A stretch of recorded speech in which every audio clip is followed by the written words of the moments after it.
What's the secret to better backstroke timing? Hi everyone, Andrew here, helping you help your swimmers get faster. Today we're going to discuss the key to effective backstroke timing and how to use delay drills in order to help swimmers learn optimal backstroke timing. Timing is everything in swimming, and that's certainly true of backstroke. In backstroke in particular, timing is key because there's only so much range of motion available in the shoulder. This is especially true when trying to move the hand behind the back. You can try that right now without rotating your body at all. See how far back you can get your arm behind your body. Not very far, and that's ultimately what needs to happen in order to create an effective backstroke pull. So without that rotation, it's really hard to create an effective backstroke pulling position because the shoulders, even in swimmers that are extremely mobile, don't have the range of motion available to do so. That means rotation is key for optimizing range of motion through the shoulder. And to take full advantage of the rotation, to create that range of motion and to optimize the backstroke pull, there actually needs to be a delay in the rotation. Swimmers need to rotate and they need to wait and delay their rotation while they pull as opposed to rotating right away. Doing so allows for an effective range of motion in the shoulder throughout the whole pull, which means more water is going to be moved with less risk of injury. Here's what it looks like. So if we watch the swimmer in the middle, you can see right at his hip, there's a Nike sign. And he's just started his pull, and we're going to watch as he pulls all the way through, and that Nike sign hasn't moved until he finally finishes the pull. And so what that's implying is that he's not rotating while he pulls. He's delaying the rotation throughout the pull. So again, he's on his side. You can see the Nike sign. It doesn't move until he comes all the way through the pull. Now, if we watch it in slow motion here, you can see that Nike sign doesn't move, again, implying a lack of rotation during the pull. He stays rotated down to the side, executes the pull, and then he rotates out of it. So there's a delay in the rotation to ensure that the shoulder's in an effective position to create a lot of propulsion. That's the skill that swimmers need to learn. So what's the challenge associated with improving backstroke timing? First of all, patience is very difficult to achieve under pressure. So swimmers are going to want to rush it, especially when they're trying to swim fast, especially when they're tired, and especially when they're trying to be successful at the end of their races and they're beginning to fatigue. So that's the biggest issue, is that there's always going to be an instinct to rush things when what's actually needed is patience. The other issue is that swimmers tend to think that rotation is continuous and they're moving from side to side in a steady manner, when in reality they'll move to one side, they'll execute the pull, and then they'll violently switch to the other side. And so it's an intermittent rotation, and so their conception of what's supposed to happen isn't accurate, and we have to overcome that. The other challenge is that it's an asymmetrical stroke and that the arms are doing opposite actions at the same time.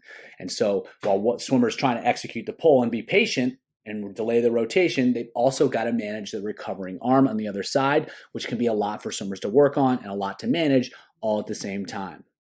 Finally, timing is about precision and not position. And so it's the relationship between different actions as opposed to doing one thing or achieving a certain position. And so it's pretty difficult to explain what swimmers are trying to feel and how to do it. So language doesn't always cut it. And small misinterpretations of what's supposed to be happening can lead to major consequences, and getting close can sometimes result in almost no change. They have to get it just right to make it work. And so because of all these challenges, it's difficult to create a change, especially when we're trying to coach or teach our way through it. To get the change we want, we probably need to take a different approach. So one of my favorite ways to help swimmers learn to improve their timing in backstroke is through the use of delay drills. So what we're going to do is we're going to have swimmers practice delaying the rotation, really exaggerating the delay in the rotation in order to create an understanding of what they need to do. So here are two drills that I like to use. The first is just side backstroke pull. And so he's swimming on this side and he's pulling straight back with no rotation through the pull.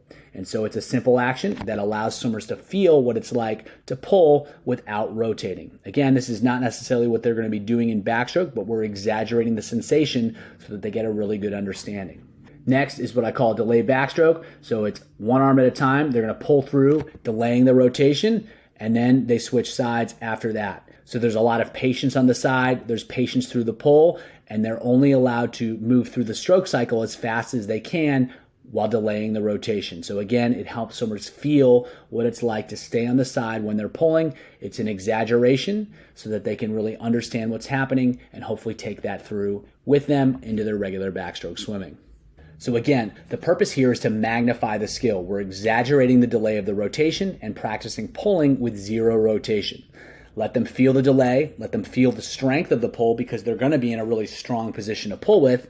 And then rather than telling them what to do, put them in a position that they can experience it, they can feel it. It's going to be a lot more effective than telling them to be more patient or to be more direct or whatever else you're going to try to communicate with them. Put them in position so that they can feel it. Finally, let them figure out how to do it while swimming by providing them with a lot of challenges, using different learning strategies to increase the impact of the drills. So how do you make these drills even more effective? First, add speed. Have them do it at faster speeds, have them build speeds, have them descend speeds, have them play with these drills at a lot of different speeds is going to help them figure out how to do it at faster speeds. Add stroke counts, add expectations where they have to learn to create more propulsion with each pull, and they've got to maintain that position for longer throughout the pull in order to create more propulsion. Have them do it at faster stroke rates, so they have to execute, set up the positions, and do them at higher rates. Add resistance, so they have to overcome the resistance, create more propulsion, be more effective with the timing. You can have them change the hand posture. You can go closed fist. You can have them hold paddles. You can have them pinch paddles. You can have them wear paddles, whatever you want.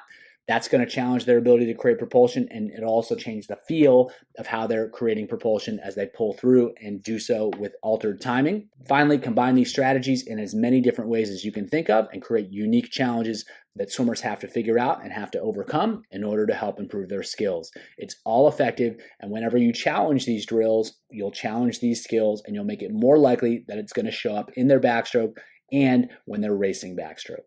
Here are 2 simple sets using delay drills so that you can help swimmers improve their backstroke timing. So the first set, they're going to go 4 rounds through.